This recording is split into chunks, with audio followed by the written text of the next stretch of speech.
Bienvenue les parents, l'été est devant nous et c'est important de savoir que c'est nous les parents qui créent l'atmosphère dans notre maison en été aussi.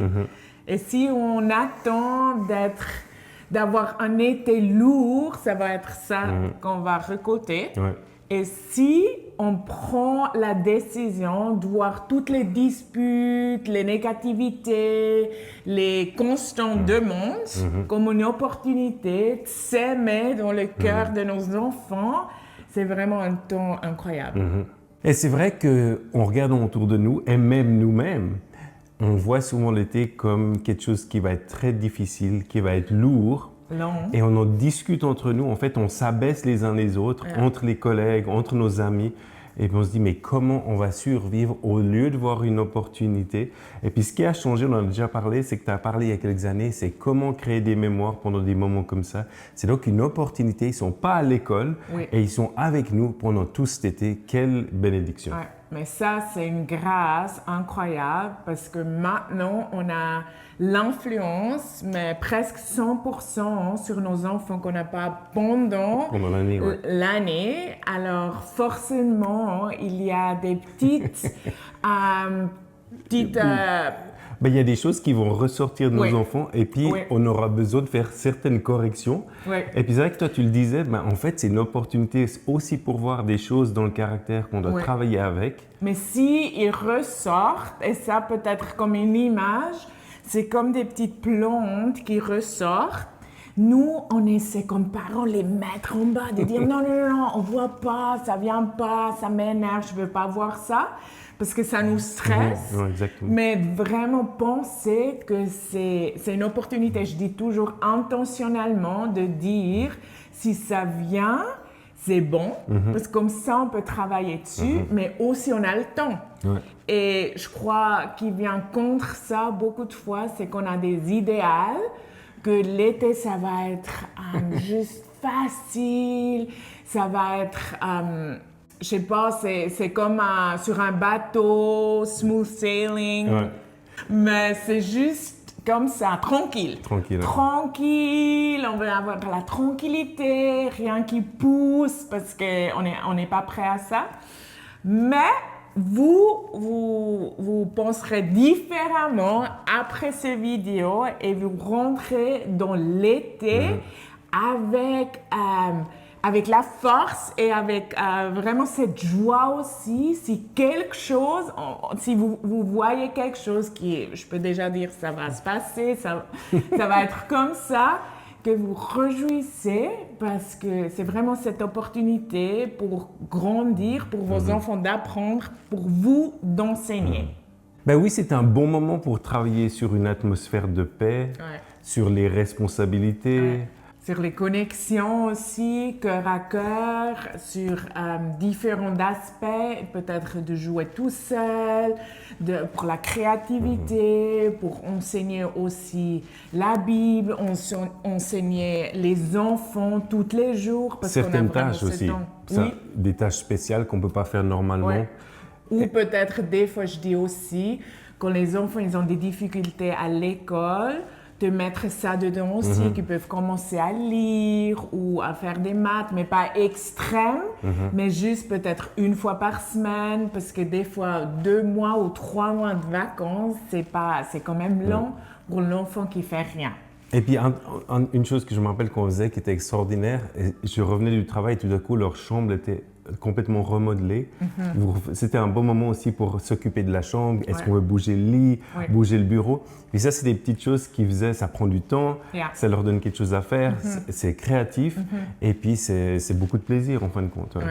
Alors, c'est nous qui change l'atmosphère dans notre maison et on peut enseigner beaucoup de la paix, d'être gentil, d'être doux.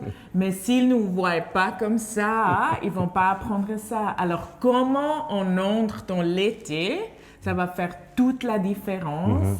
Alors, si on a déjà dit, si on vient avec cette lourdeur de tout le monde dit, mais c'est vrai, difficile, on ne sait pas quoi faire avec les enfants, ils m'énervent déjà. Et honnêtement, des fois, ça peut venir très vite parce qu'on a le temps et ils commencent à se disputer et c'est toute la journée. Et avant, ils sont à l'école, c'était beaucoup plus calme. Mais de choisir dans ces moments de ne pas aller dans cette direction de négatif, mais de commencer à parler et les mots de vie. Puis moi, je trouve que ce qui est important, c'est déjà de voir le potentiel. Parce que quand tu commences à voir le potentiel, quand tu sais simplement cette vérité, qui est en fait, comme tu dis, un mode de vie, mais pour nous-mêmes, de savoir, oui, mais c'est une possibilité vraiment de m'engager avec mes enfants. C'est vrai que moi, je trouve que ça te donne vraiment de l'espoir.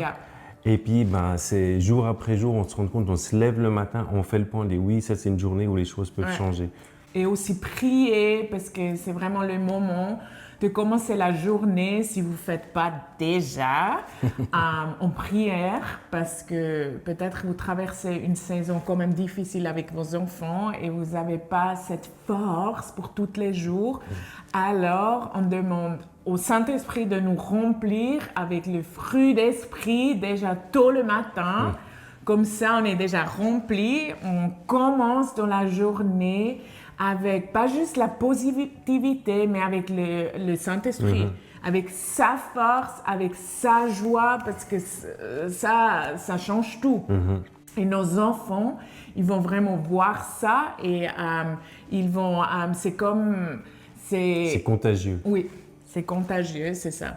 Souvent, on se rend compte au début de l'année, enfin au début des vacances, on se dit, mais ça va être long. Donc on se dit, mais comment on va gérer l'ennui? Parce qu'on se dit, il faut qu'on ait un programme tous les jours. Spécialement pour l'homme, des fois on se dit, un programme tous les jours, ça va aussi coûter. Mais en fin de compte, l'ennui, il faut aussi s'occuper de ça. On n'a pas besoin, on a remarqué, d'avoir un programme tout le temps. C'est aussi pour les enfants d'apprendre, comme tu as dit avant, à jouer tout seul, à être créatif. Et on dit qu'après un quart d'heure d'être ennuyé, c'est là qu'en fait la créativité s'ouvre. Et comme on a ce temps, ça vaut la peine de dire, va dans ta chambre et réfléchis peut-être à quelque chose que tu peux venir comme idée pour cette journée, par exemple. Alors, l'ennui, ce n'est pas le méchant qu'on devrait travailler contre.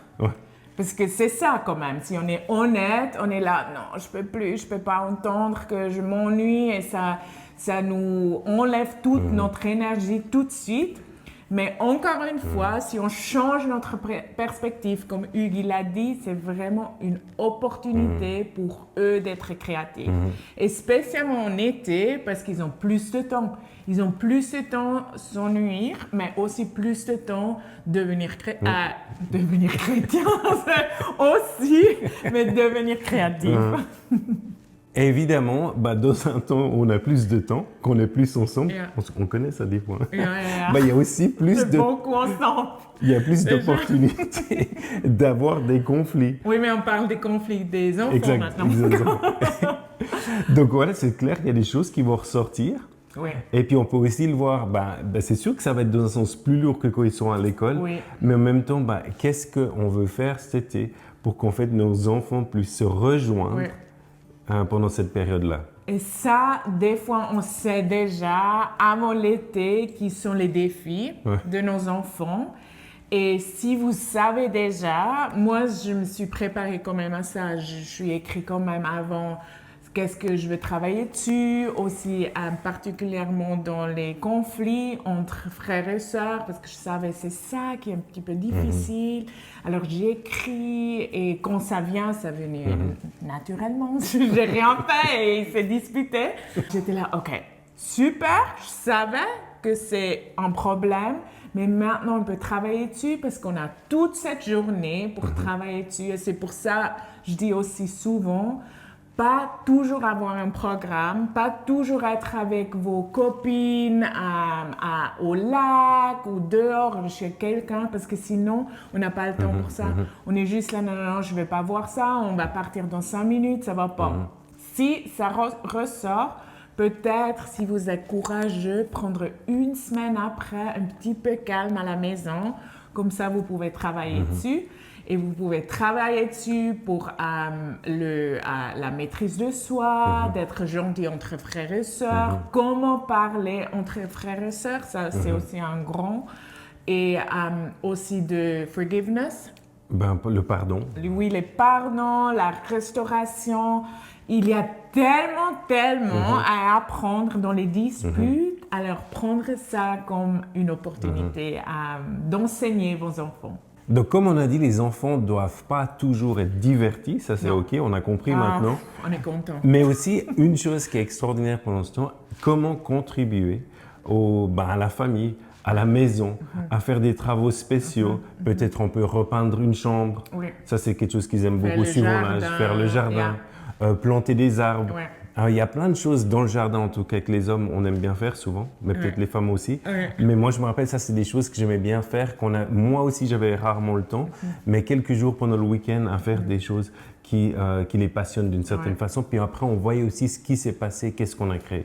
Et aussi, c'est bien pour eux de faire quelque chose avec leurs mains et de créer quelque chose, d'avoir plus de temps, de travailler dessus, aussi d'apprendre quelque chose à nouveau. Et comme ça, c'est aussi, mais aussi dans la maison, de faire les chores. Les tâches de maison. Oui. Peut-être vous voulez enseigner encore quelque chose de plus, alors vous prenez ce temps aussi. Et c'est comme ça, tout le monde contribue à la bien-être de la famille en été aussi. Et de créer aussi l'atmosphère de l'été. Comment on fait ça, que c'est quand même différent. L'été, ça doit être différent.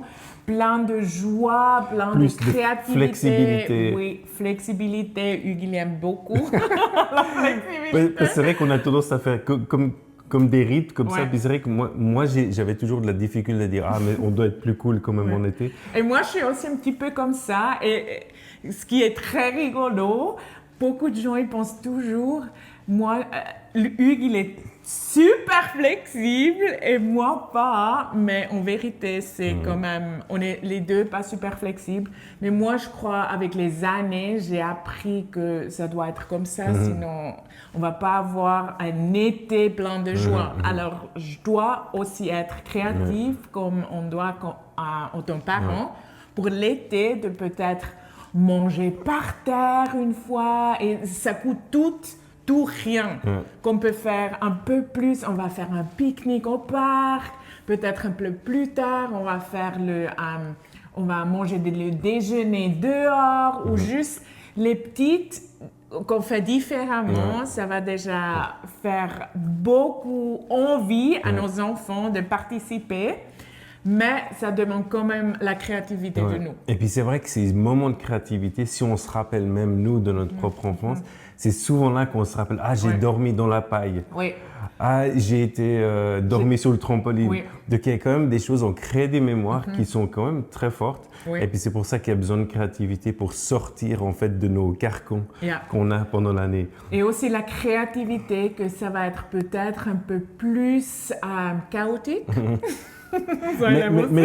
Mais dans le chaos, c'est là qu'en fait il y a des connexions spéciales qui se font. Oui, comme on fait peut-être, il crée comme une tente dans le salon. Ça, on avait fait un tipi une fois. Et ça, on ne laisse pas juste une journée, peut-être une semaine quand même. Et ça, c'est pas facile pour nous parents. Peut-être que c'est différent. Ou si on mange par terre, ça va être forcément plus de miettes. Mais moi, je dis toujours, aujourd'hui, on a un aspirateur. Alors lui, il fait très vite. Oui, on doit prendre dans notre main et faire nous-mêmes, et ça prend peut-être 5 minutes de plus, mais on crée des moments. Et c'est ça, des fois, je crois, en tant que parent, de vraiment exploser un petit peu dans notre tête, de ne pas être si rigide. Et ça doit toujours être la même chose, mais vraiment penser au moment qui créent les moments, mais qui ne vont jamais oublier. Et ce qui est rigolo, qu'on avait fait ce tipi, donc Chamira avait cousu avec eux, fait la tente qui se met dessus, moi j'avais fait le cadre à l'intérieur. Et puis le jour où on a été dormir dedans, peut-être le deuxième jour, ils ont trouvé une araignée et ils ont eu peur, puis je crois qu'ils n'ont plus jamais osé redormir dans ce tipi. Mais ça, en fait, c'est les imprévus qu'il faut gérer. Et il y aura des imprévus pendant cet été. Ce sera peut-être des imprévus du temps, des enfants peut-être malades. Là aussi, c'est nous qui créons l'atmosphère dans les imprévus. On peut être super frustré, fatigué, je peux plus, c'est ça qui maintenant je peux vraiment plus, qui nous déborde, comme on dit que qui fait déborder en fait. Oui, Mais là, de peut-être juste aller dehors, d'aller dans la chambre, de prier, parce que je crois comme maman, parce que si c'est le cas chez vous, moi j'étais presque tout le temps à la maison, vraiment tout le temps, toutes ces semaines des vacances. Et des fois, tu es vraiment là, moi je peux plus. Alors tu vas et tu prends plusieurs fois où tu vas dans la chambre, tu vas prier, tu vas écouter la louange, tu vas te remplir avec lui et pas essayer de faire toi-même. Je crois que ça, c'est important parce que des fois, on fait et après, on ne peut plus. Et après, c'est encore pire parce qu'on a fait tout nous-mêmes et après, on est épuisé. Mais de savoir tous les jours qu'on se remplit avec le Saint-Esprit, parce que lui, il fait avec nous, lui, il est notre coach pour l'été aussi, pas juste pendant l'année, mais il est notre coach parental pour l'été. Et c'est à lui que se demander toutes les questions. Et pour finir, je voulais encore dire aussi les opportunités d'enseigner nos enfants vraiment dans la Bible, de parler des témoignages, de peut-être commencer à lire un livre des témoignages ou des réveils dans le monde. Nous, on a toujours fait ça, de faire un peu plus que juste enseigner la Bible, mais on a fait ça. On a peut-être aussi fait la louange ensemble, on a appris un petit peu de jouer des différents instruments qu'on n'avait pas fait avant. Et ça, c'est comme un projet pour l'été aussi, qu'on ne peut pas mettre à côté, mais vraiment inclure, parce qu'on a ce temps, presque 100% la journée avec eux, et de vraiment penser qu'est-ce que je veux enseigner pour nos enfants, pour notre famille cet été. Et ça nous donne aussi un petit peu, parce que c'est une vision, et aussi d'avoir une vision pour notre été, et ça nous donne la joie après l'été aussi. Exactement. C'est pas juste on n'a rien fait, c'était ennuyant, c'était frustrant, et je suis tellement content qu'ils vont retourner à l'école. Mais c'est marrant, tu dis ça, parce que c'est vrai que souvent on entend « Ah, mais ça a passé si vite, j'ai l'impression que j'ai rien fait. » Quand même, tout le monde dit ça après. Avant, c'est tellement long, et après, ça passait très vite, mais je suis très content, parce qu'ils vont à l'école. Après, ils disent. Alors, prenez cet été comme une opportunité intentionnellement, ça c'est mon mot préféré, moi je trouve il y a beaucoup dans ce nom, et préparez-vous pour l'été, vos pensées, vos paroles, qu'est-ce que vous voulez enseigner, préparez-vous et laissez pas l'été juste vous écraser. Ouais. Alors, changez l'atmosphère dans votre maison avec votre attitude qui vient du Saint-Esprit. On vous souhaite une merveilleuse été, mais on vient quand même la semaine prochaine avec un autre sujet sur l'été. À bientôt. Bye.